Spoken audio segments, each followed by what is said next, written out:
नमस्कार साथियों, स्वागत है आप सभी लोगों का हमारे YouTube चैनल शारदा क्लासेस कंट्याग में।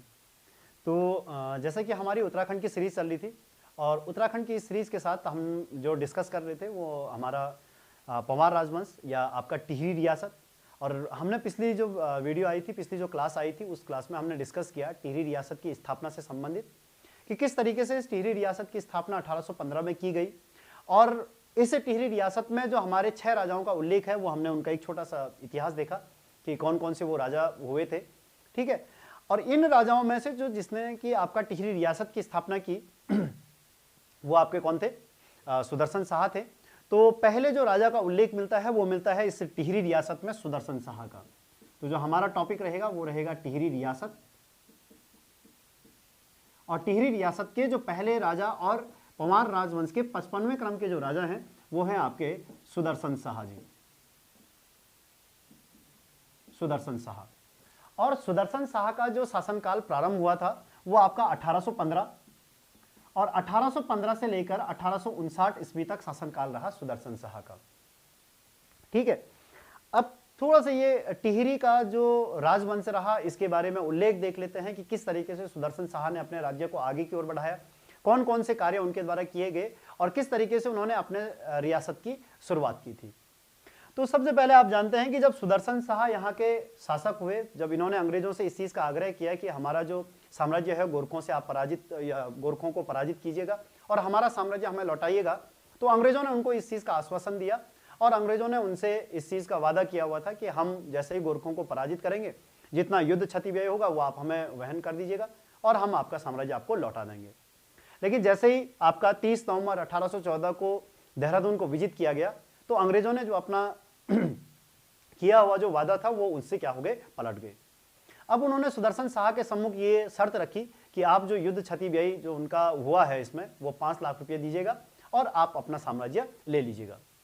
अब सुदर्शन शाह हमने पहले भी डिस्कस किया कि उन्होंने जब देहरादून और चंडी क्षेत्र के वनों को बेचा था तो तब जाके उन्होंने अपने आय या अपने लालन पालन या अपने परिवार के लिए उन्होंने कुछ रकम यहाँ पर जोड़ी हुई थी। तो 5 लाख रुपये दे पाना तो इम्पॉसिबल था।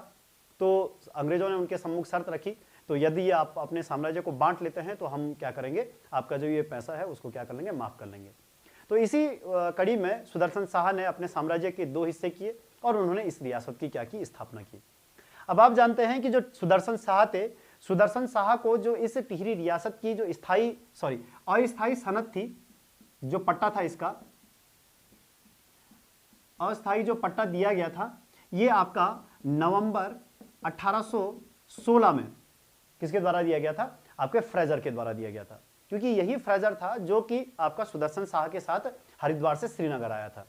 ठीक है, अब जब ये हरिद्वार से श्रीनगर आए तो उस समय यहाँ का हमने इस पर चर्चा की थी, जो उस समय यहाँ का गोरखा शासक था बख्तावर सिंह। तो बख्तावर सिंह ने आपका जो श्रीनगर था उसको छोड़ दिया और सुदर्शन शाह श्रीनगर आए और वहीं से उन्होंने जो अंग्रेजों के द्वारा शर्त बताई गई थी कि आप अपने रियासत की स्थापना कर सकते हैं और जो श्रीनगर का क्षेत्र रहेगा ये आपका ब्रिटिश गढ़वाल रहेगा। ठीक है, तो जब नवंबर 1816 में अस्थायी पट्टा सुदर्शन शाह को दिया गया तो उन्होंने अपने रियासत की स्थापना की। ठीक, अब रियासत की स्थापना की तो अंग्रेजों ने पहले ही क्या कर लिया था, इनसे जो आपका दून क्षेत्र है, देहरादून हो गया और आपका रवाई क्षेत्र हो गया, देहरादून और रवाई क्षेत्र उन्होंने क्या रखा, अपने पास रखा और बाकी का जो क्षेत्र था वो सुदर्शन शाह को दे दिया गया था। सुदर्शन शाह ने या इनके शासनकाल में भूमि का जो पहला प्रबंधन या भूमि प्रबंधन से पहले टिहरी रियासत और आपके ब्रिटिश गढ़वाल 1816 में कुमाऊं कमिश्नर बने, ट्रेल, क्योंकि जब पहली बार 1815 में वहां के कमिश्नर ई गार्डनर बने थे तो ई गार्डनर के समय पे असिस्टेंट कमिश्नर जो हुए वो आपके ट्रेल थे। अब जब 1816 में ट्रेल वहां के दूसरे कमिश्नर बने तो ट्रेल के द्वारा ही 1816 में जो आपका ब्रिटिश गढ़वाल है और आपका जो टिहरी रियासत है इन दोनों के मध्य क्या की थी, सीमा रेखा निर्धारित की थी।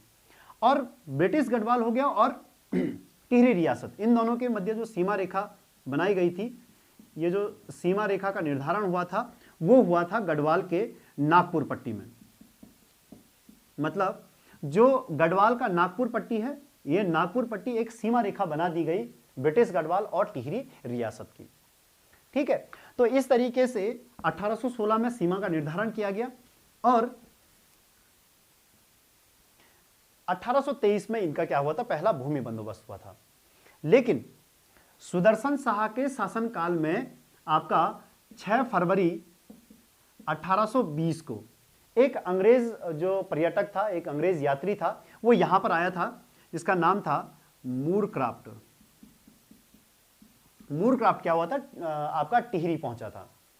अब जब मूरक्राफ्ट टिहरी पहुंचा तो उसने सुदर्शन शाह के बारे में जो वर्णन किया, उसमें उन्होंने कहा कि ये जो राजा था ये बहुत ही ज्यादा साहसिक राजा उनको बताया गया था, बहुत ही परिश्रमी राजा थे, कला और साहित्य का इनको बहुत अच्छा ज्ञान था, साहित्यकार इनके दरबार में रहा करते थे। ठीक है, कला के क्षेत्र में भी बहुत उन्नत जो प्रदर्शन था वो सुदर्शन शाह के शासनकाल में था। इन्होंने बहुत सारी प्रशंसाएं की और सुदर्शन शाह को क्या पाया, सबसे ज्यादा खुश यहाँ पर अपने रियासत में पाया।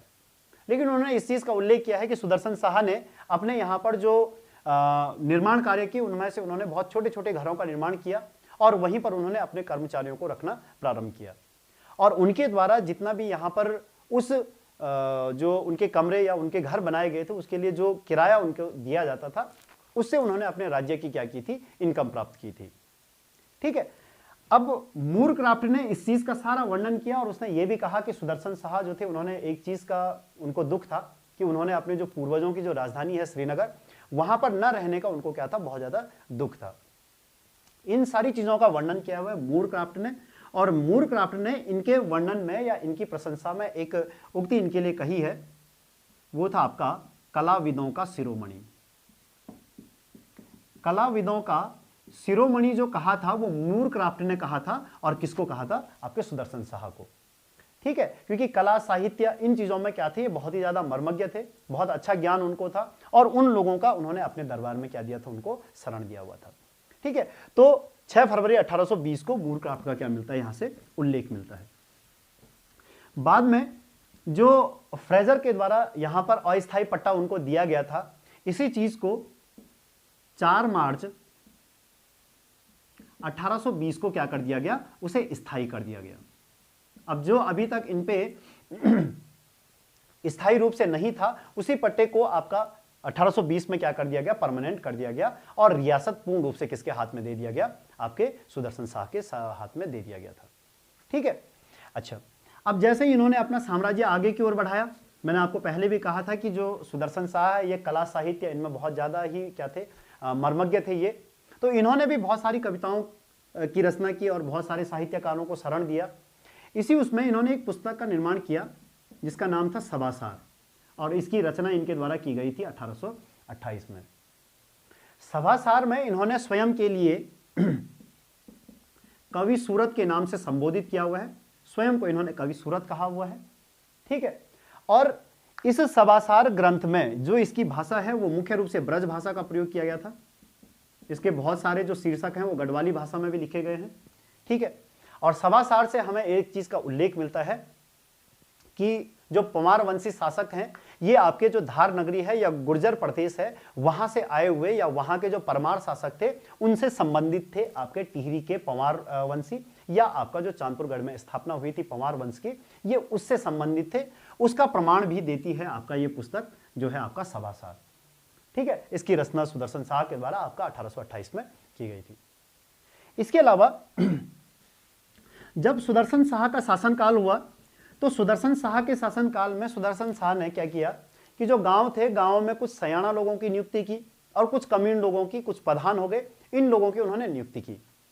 अब जो सयाना और कमीण थे, सयाना और कमीण लोग जो थे, इनका मुख्य काम होता था भू राजस्व की उगाही करना। भू राजस्व की उगाही करना, उसको राजा तक पहुंचाना, और उसके अलावा यहाँ का जो नागरिक प्रशासन देखा जाता था वो इन्हीं लोगों के क्या होता था, जिम्मे होता था। ठीक है, इस तरीके से राज्य को आगे बढ़ाया।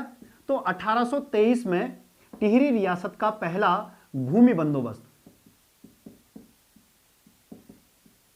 टिहरी रियासत का जो पहला भूमि बंदोबस्त करवाया गया था वो सुदर्शन शाह के शासनकाल में करवाया गया था, और ये करवाने वाले जो व्यक्ति थे वो थे आपके ट्रेल के द्वारा। तो ट्रेल के द्वारा करवाया गया 1823 का भूमि बंदोबस्त, जो कि इस रियासत का क्या था, पहला भूमि बंदोबस्त था। अब भूमि बंदोबस्त तो हुआ, लेकिन अंग्रेजों ने एक अधिकार अपने पास रखा था जो था आपका जो सकलाना क्षेत्र है, ठीक है। अब देखिएगा अंग्रेजों ने क्या किया कि दून और रवाई वाला क्षेत्र अपने पास रखा था, लेकिन 1824 में इन्होंने क्या किया, रवाई का जो क्षेत्र था वो आपके टिहरी रियासत में शामिल करवा दिया। लेकिन सकलाना और ये जो क्षेत्र था, यहां पर जो आपके करों को वसूल करने वाले अधिकारी हुआ करते थे वो हुआ करते थे आपके मुआफीदार, उनको कहा जाता था मुआफीदार। और ये जो था ये आपके सकलाना क्षेत्र के थे। इनकी नियुक्ति जो की जाती थी वो अंग्रेज अधिकारियों के द्वारा की जाती थी, क्योंकि उस समय देखिए 1815 से लेकर और 1843 में व्यवस्था ये की गई थी कि जो रियासत होगा, इस रियासत में एक अंग्रेज का एजेंट रहेगा, मतलब ब्रिटिश शासन का एक एजेंट रहेगा, जिसको आपका ब्रिटिश एजेंट के नाम से पुकारा जाता था। इनमें से जो मुख्य नाम मिलता है वो कैप्टन हेयरसी का मिलता है। कैप्टन हेयरसी लगभग आपका 1830 से लेकर 1840 में क्या हुआ था, इस रियासत का आपका क्या हुआ था, ब्रिटिश एजेंट हुआ था। 1843 के पश्चात कुमाऊं कमिश्नर को इस रियासत का क्या बना दिया गया था, ब्रिटिश एजेंट बना दिया गया था। याद रखिएगा, ऐसे भी एग्जाम में पूछे जा सकते हैं, ठीक है, ये सवाल कि ब्रिटिश एजेंट कुमाऊं कमिश्नरी को कब रियासत का ब्रिटिश एजेंट बनाया गया, तो 1843 में कुमाऊं कमिश्नर को इस रियासत का क्या बनाया गया था, एजेंट बनाया गया था। इससे पहले इन अधिकारियों का मुख्य कार्य यह होता था, यहां से करों की वसूली करने के लिए जो मुख्य अधिकारी नियुक्त किए जाते थे वो ब्रिटिश अधिकारियों के द्वारा। अब सकलाना के कुछ मुआफीदार, जिनमें से कि दो नाम बहुत प्रसिद्ध होते हैं, एक होता है आपका काशीराम और दूसरे का नाम था शिवराम। काशीराम और शिवराम, ये और इन्हीं के वंशज क्या हुए थे, यहां के मुआफीदार हुए थे। और इन्होंने जो लगान की दर थी वो जनता से इस प्रकार से वसूल किया था कि जो दर निश्चित की गई थी उससे कई गुना ये क्या लेते थे, उनसे कर लेते थे।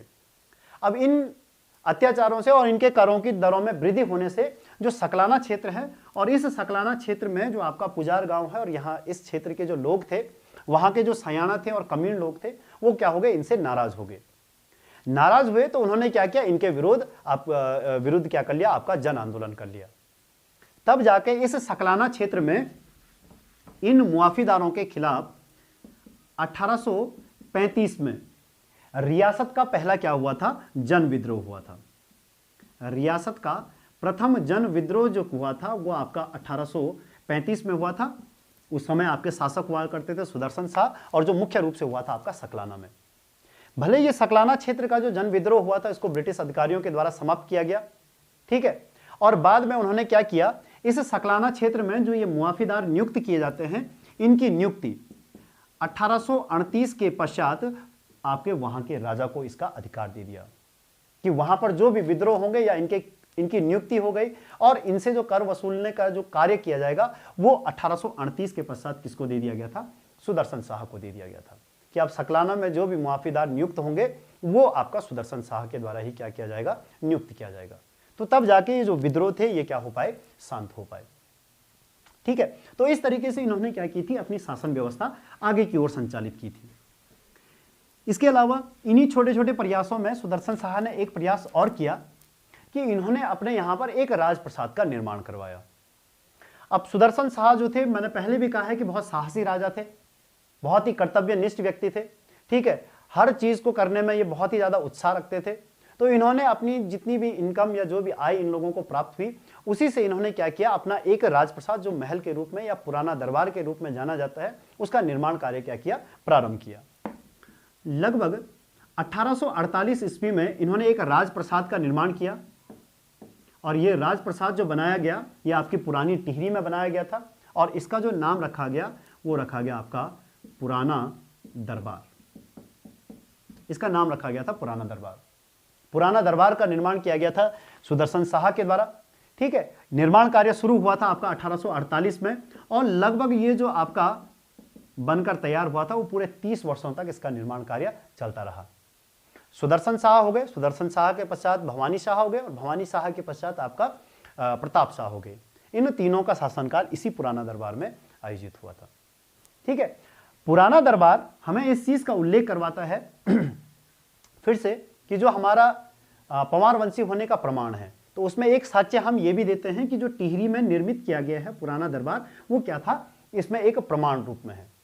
क्योंकि यहां पर आपका जो भवन बनाया गया है ये आपका 3 स्थलों मतलब फर्स्ट सेकंड थर्ड मंजिल इस तरीके से बनाया गया था।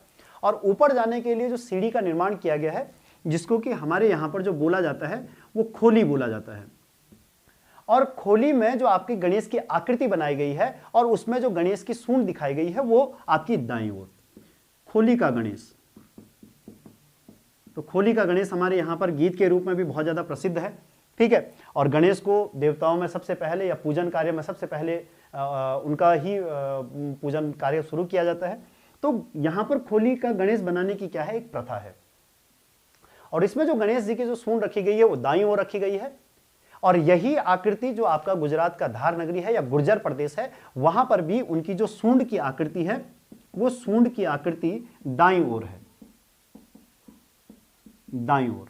तो उससे थोड़ा सा अनुमान मिलता है कि जो गुर्जर प्रदेश के परमार राजवंश है या वहां के पंवार है और जो यहां के पंवार हैं वो दोनों क्या है, एक ही वंशज के हैं, ठीक है। तो ये उल्लेख मिलता है कहां से, आपके पुराना दरबार से।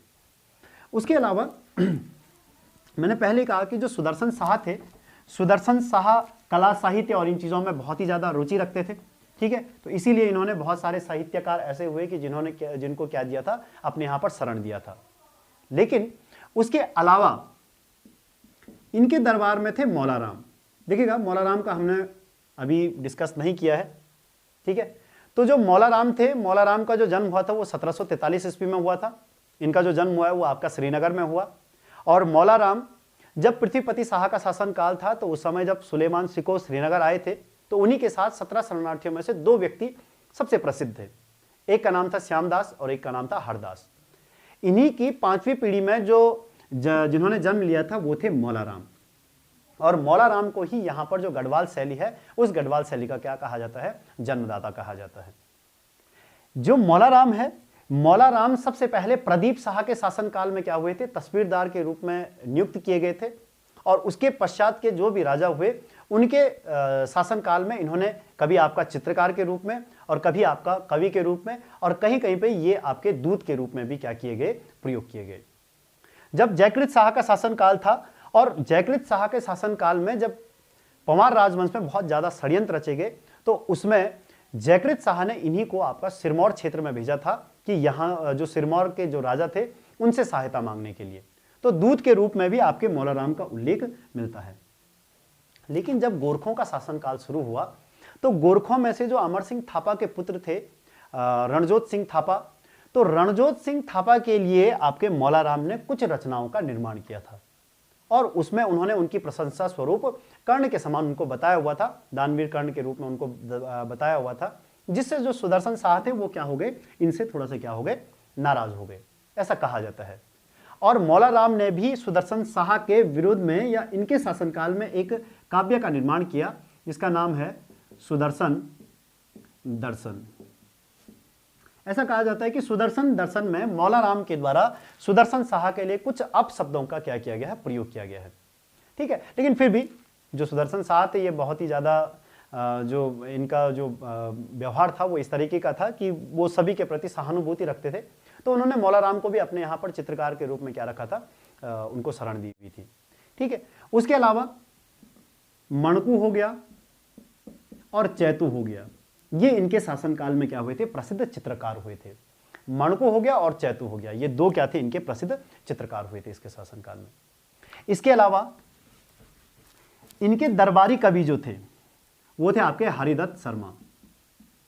दरबारी कवि हुए इनके हरिदत्त शर्मा, या कहीं कहीं पे इनका नाम जो मिलता है वो आपका हरिदत्त नौटियाल के रूप में भी मिलता है। और हरिदत्त शर्मा ने क्या किया कि उत्तरकाशी का जो प्राचीन नाम है वो है आपका बाड़ाहाट। इस बाड़ाहाट में 2 मंदिर हैं, एक है आपका विश्वनाथ मंदिर और एक है आपका परशुराम मंदिर। इन 2 मंदिरों में इन्होंने क्या किया है, कुछ प्रशस्ति गान का निर्माण किया है। बाड़ाहाट प्रशस्ति गान, बाड़ाहाट प्रशस्ति गान, बाड़ाहाट प्रशस्ति गान का निर्माण किया है हरिदत्त शर्मा ने। और ये जो बाड़ाहाट प्रशस्ति गान लिखा गया है ये आपका एक विश्वनाथ मंदिर में और एक आपका जो परशुराम मंदिर है वहां पर इसका निर्माण किया गया, जिसमें आपका सुदर्शन शाह के बारे में क्या किया गया है, उल्लेख किया गया है, ठीक है। तो इस तरीके से साहित्य के क्षेत्र में बहुत बड़ा योगदान रहा इनका। उसके अलावा जो काशीपुर क्षेत्र के या कुमाऊं क्षेत्र के पहले कवि हुए, ठीक है, गुमानी पंत भी इनके दरबार में आश्रय कवि थे। उसके अलावा आपके मनमत हो गए, ठीक है, आपका क्षोभ मंडल हो गए। क्षोभ मंडल जो थे ये आपके नेपाल से आए हुए थे, ठीक है। उसके अलावा आपके एक कवि का उल्लेख और मिलता है, कुमुदानंद।